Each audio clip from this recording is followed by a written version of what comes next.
the choicest flowers when my work on earth doth end.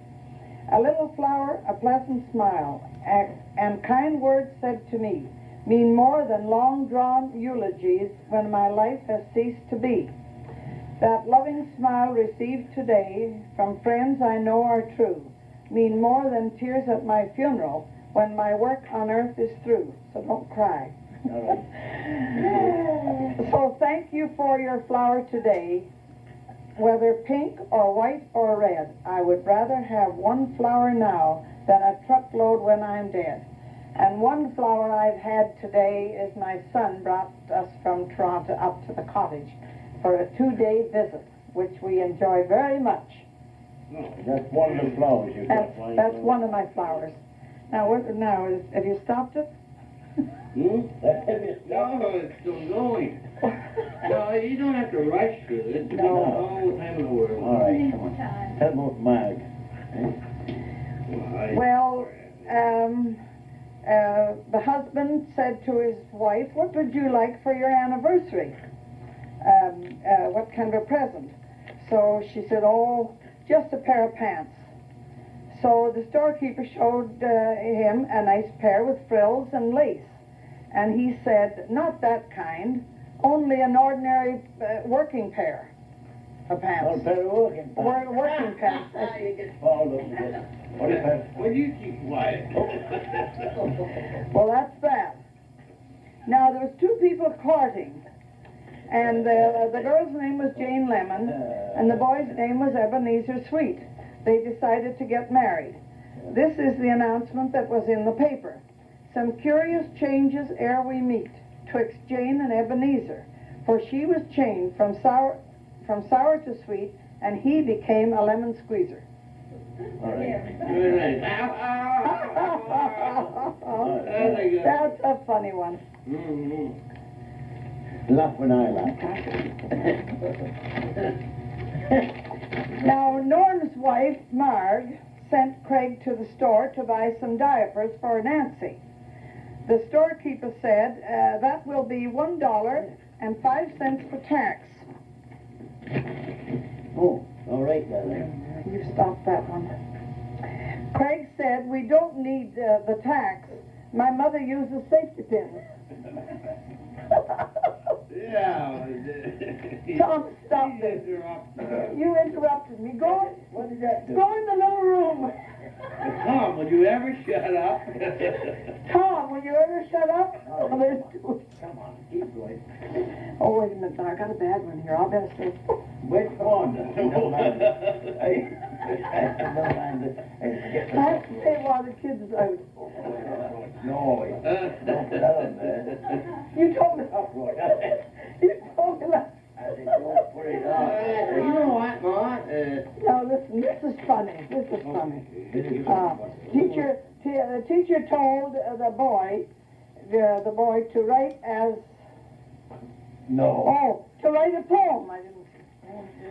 As I was going down the hall, I saw a cockroach on the hall. This is what he told.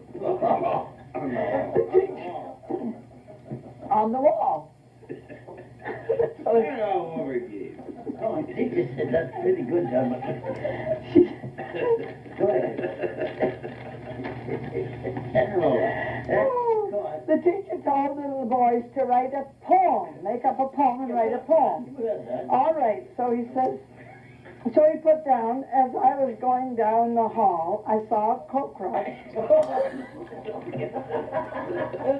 are you drinking?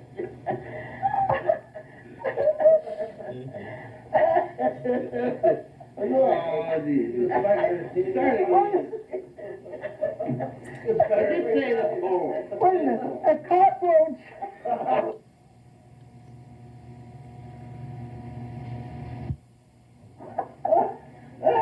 Can you keep quiet?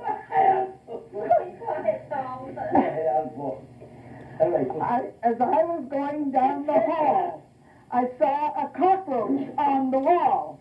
The teacher said, that's pretty good, Johnny, but I'd rather you left the cock out. So he changed it and put down, as I was going down the hall, I saw a roach with his cock out.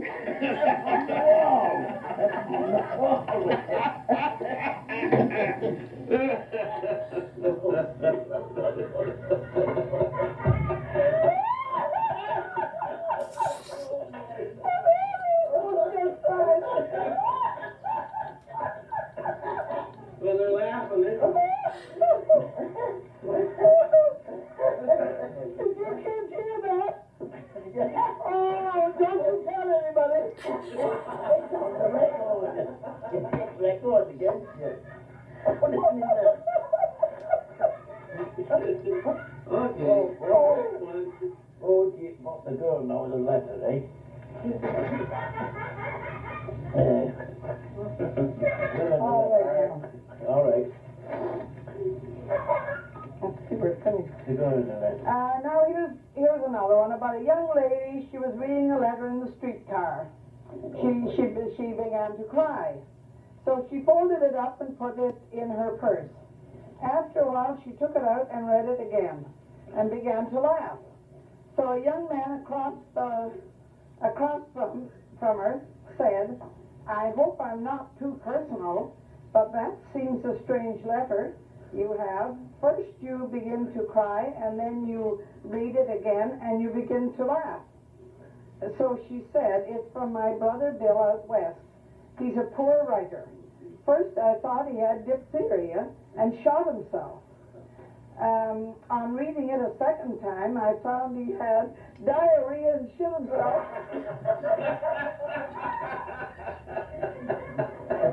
You got a good joke, girl.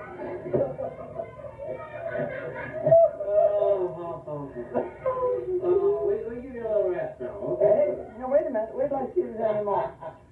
Oh, there's just one more, and then I'll keep And on. then we'll put it back and let Yeah. Boy, We should don't want to keep off. We want to keep going, but, you know, we don't. You got me all. Oh, Pass it off the- hey, where is this? This has got its nose down in Philip. Maybe you won't even hear that. But I talked loud though, didn't I? Pass it the club, come on. Oh, Pass it the club. All right, next one. here I come again. Pat went to buy a clock for his room. The jeweler said, "What kind have you got in mind?" Pat said, "What kind have you got?" The jeweler said, "I have a nice 8-day clock." Pat said, "What kind is that?" The jeweler said, "It will go 8 days without winding." Pat said, "By japers, and how long will it go when you do wind it?" That's We laugh when I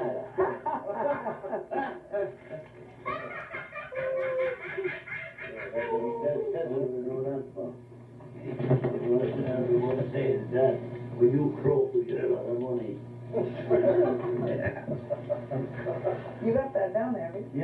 Yeah. Oh, wait, well, he's coming on later, but we want to finish up with Mom here up to a point, see? And then we'll stick that in again, you know, fill it out. So, Mother, do you remember the time when Dave was plucking chickens? Can you tell us a little story about that? You know, mice, you have to put it around. Yes, it was terrible. He coming home every night, he had to strip his clothes off in the back kitchen and put them out on the line so the lice would die. And but he was at it again the next day. He really worked hard on that job for very little money, and that was in depression. Oh, very good, very good. Well, I think Tom was more reliable, really, a city man, and a good steady job. You don't know all the things that she said. She said, no, you told me she said, when you asked the who should marry, anyway. Is that on now, Ben? I hope so. Hey? Anyway, you stuck to me, I didn't see. And Jim, one day we was in Coldwater, and I saw this Jim coming on a wagon. Oh, you don't have to tell that dirty Johnny. joke. It's dirty, John, it's true. It's the truth about it. Now he come down the road, sitting on the wagon, and he had chin whiskers about a half an inch long, chewing tobacco and slobbering down them. I said, look, would you have married if you'd married him? She said, if I'd married him, it wouldn't have been like that. She said, I'd have straightened him up. She said, it wouldn't have been like that. And then I said, the poor guy, to show how good he was, he had got some false teeth, and if he didn't go and swallow them. Then they could really have his stomach pumped to get it. Yeah. Right? Yeah, that's true. Yeah, That's true. He swallowed them. Swallowed them, and they had to come out somewhere. He was a freak. He was a freak. False teeth are big. Well, All right, listen, I'll tell you when I used to go out with him before I came to Toronto. now listen. My brother Morse didn't want me to go with him, and he told me, he said, if you go downtown with Jim, he says, I'm not going to give you a ride home. It was a 3-mile walk uphill from Coldwater up to where we lived. So I thought, oh, he'll never dare come home without giving us a ride up home over the hills. So sure enough, we waited and waited, and then we started out to walk. And as we're going along what we call the flats, a horse and buggy just galloped past us. And I said to Jim, I'm sure that's I'm sure that's Morris. Because I knew the color of the horse, see? That rhymes, doesn't it? So anyway, we had to walk uphill and pitch black at night about